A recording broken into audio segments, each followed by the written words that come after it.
बंदूके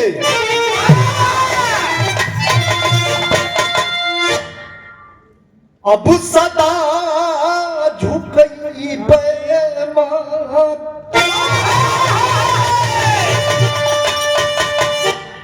हई दुखिया ऊपर दया करा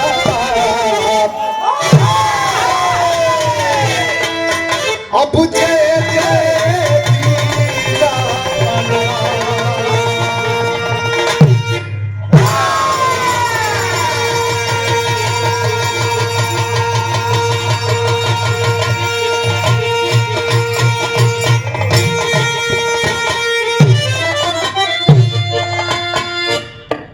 तीन लोक नौ खंड में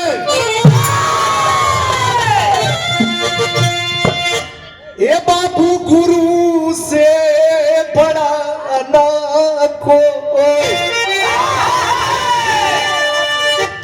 हई बगला करे सो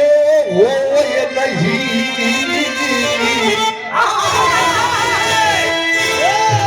गुरु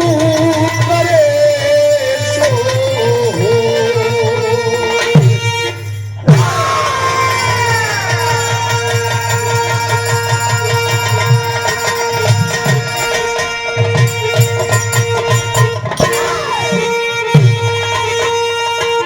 नमो नमो बिंदेश्वरी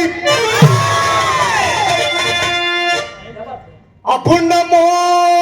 नमो जगदम हई भक्ति पुकारती मैया अरे करती कहाँ विनम्र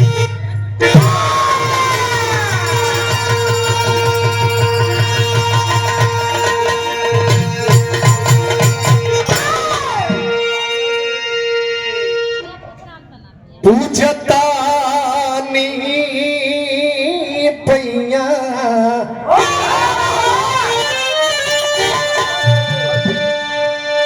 पूजता नी पैया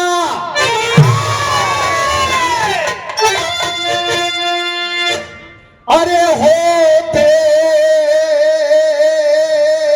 देवी मैया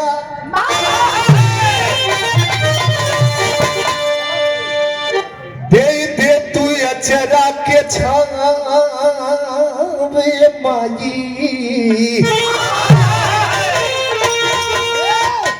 कहना साजबा ए माई ना समाजबा ना गावे के मैया हई पे दवा के तो हरे को अंदाजबा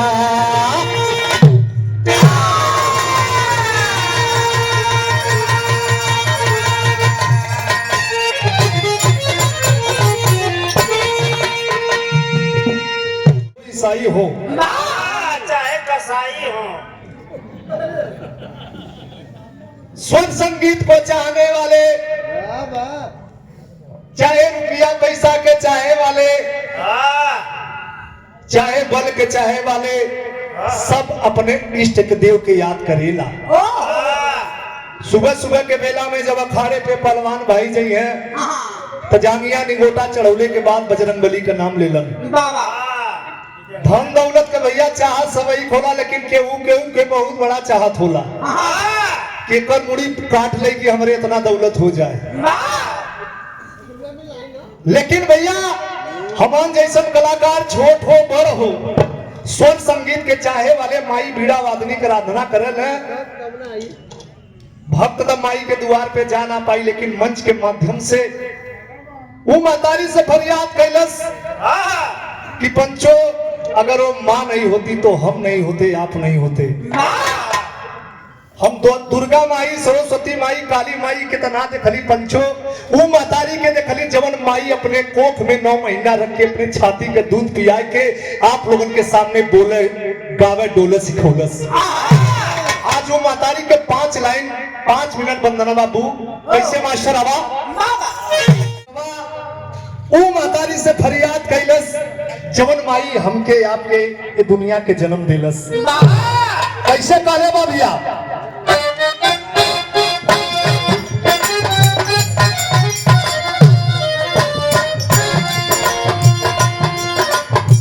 हे मैया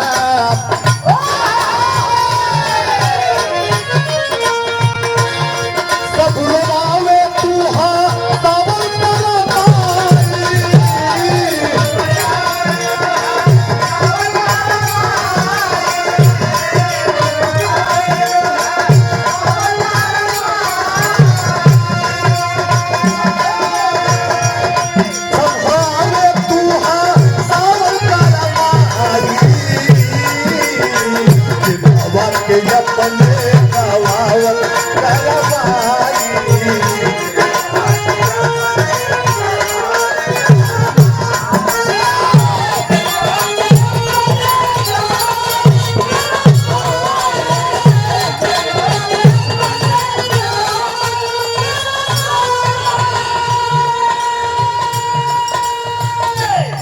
कमेटी की ओर से हमारे राज बिहारी नेताजी आपकी ओर से एक बनारसी साफा साथ में सुंदर पुष्पहार 501 रुपया देके आपने स्वागत सम्मान किया। चरणों में कोट कोट पलकी प्रणाम रही और 101 रुपया का पुरस्कार हमारे नाम राशि आप बच्चे लाल सब्जी मंडी अड़हतिया हुआ आप पहले पैसा दे के गए ना बोली लेकिन दे दो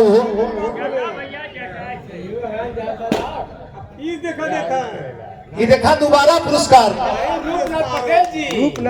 रूपनाथ पटेल जी अच्छा जगह पे भैया जगह स्थान पे कार्यक्रम होता चरणों में पलगी 100 रुपया पुरस्कार पलगी प्रणाम आशीर्वाद कामना रहे बेटवा माई से कलश के माई लड़का के पल्ले कोनो ज्ञान सहूर बुद्धि ना हो मतारी ना गवाईबू हमरे भैया बाबू लोग चाचा लोग भैया लोग बैठे लोगन केहू के गोदी में बैठ जा अपन लड़का अपन छोट भाई समझ के क्षमा कर दे है मतारी लेकिन तो के बाप ना करी अगर मंच पे तू चढ़ौले हो तो माई तो के गवावे के भी पड़ी पहली बंद में मास्टर कहले भैया का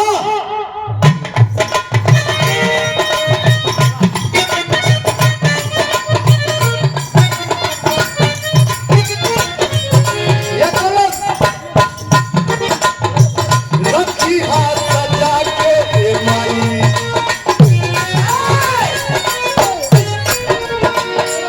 रखी हाथ सजा के माई सारा कम के साथ हो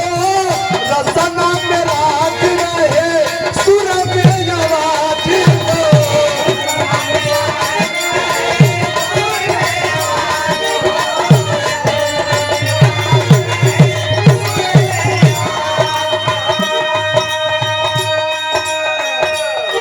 सब डुबावे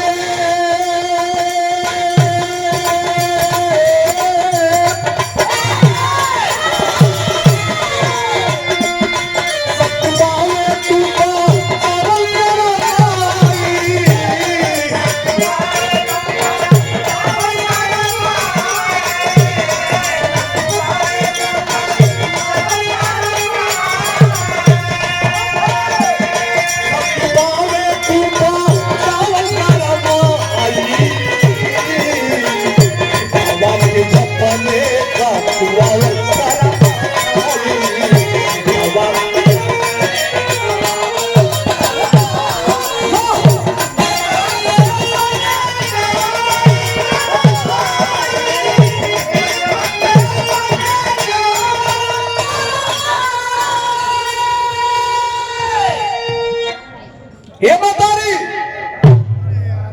अगर तुहार कृपा ना हो तो माई चाहे कलाकार छोटा हो बड़ा हो माई सबके तू ही कृपा करके गवावे लू लेकिन अपने जीवन पे ये बच्चा लाल के जीवन पे का बीतली लाइन के लिखली का लिखली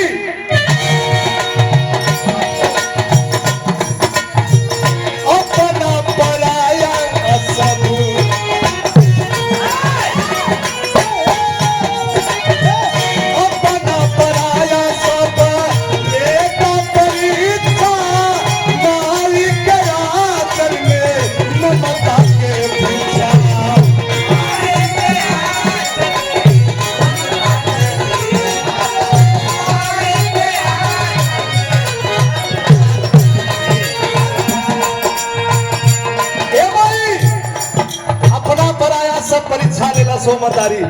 लेकिन तोसे ने जुड़ल रहल करौलू का अपना पराया साथा देखा परीक्षा माई के आंचल में ममता के पीछा।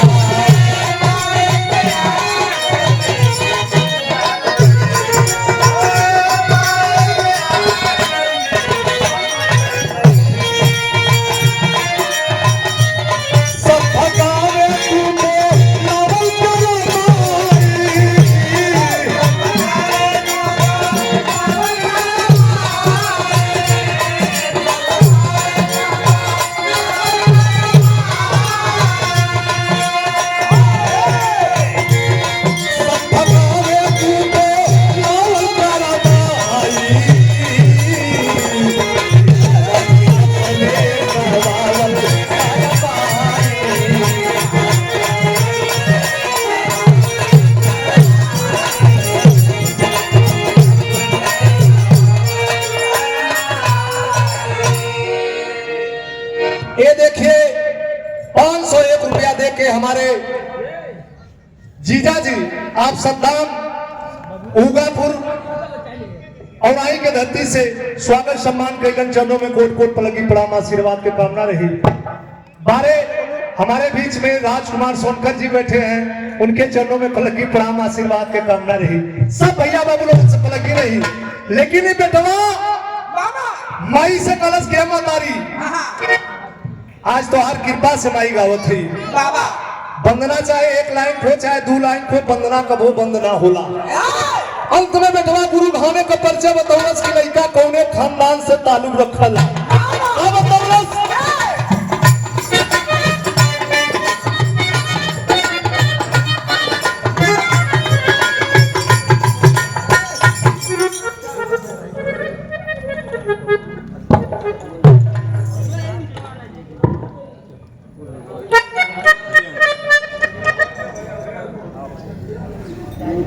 एक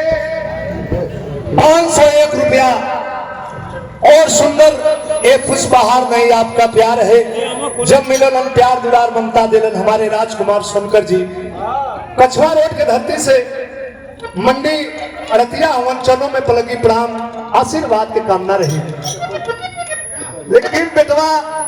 माई से कहले भैया का कलश निकालना भैया, आराम से निकालना 12-26 भैया, जवानी बरकरार रहे मालिक। क्या बतौलस मास्टर?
दवा के अपने